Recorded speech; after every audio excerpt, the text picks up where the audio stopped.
All right, now if you want to download or to save pictures from Pinterest to your gallery on your phone directly, you can see the pictures here where you can see your pictures.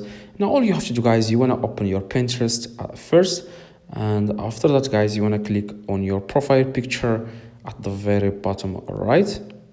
Now you want to click on three little dots in the top right. After that, you want to click on settings. As you can see, you want to click on settings. After you click on three little dots in the top right, now you want to click on personal information. Now you just want to make sure that you have selected the right country. So I selected United States.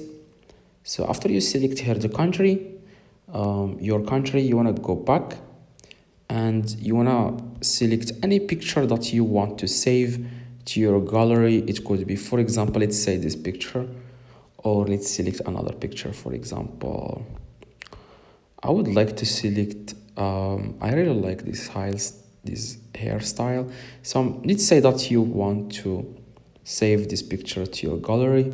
You want to click two little dots in the top right again, and you want to click on download image, as you can see, the second option, and you want to click on allow access to our photos. Now if you notice that it says here image downloaded, now you can find it on your gallery. You can see that we have downloaded the image. So I hope, guys, this video helped you. If you have any questions, let me know in the comments. I reply to every single comment. See you guys in the next video.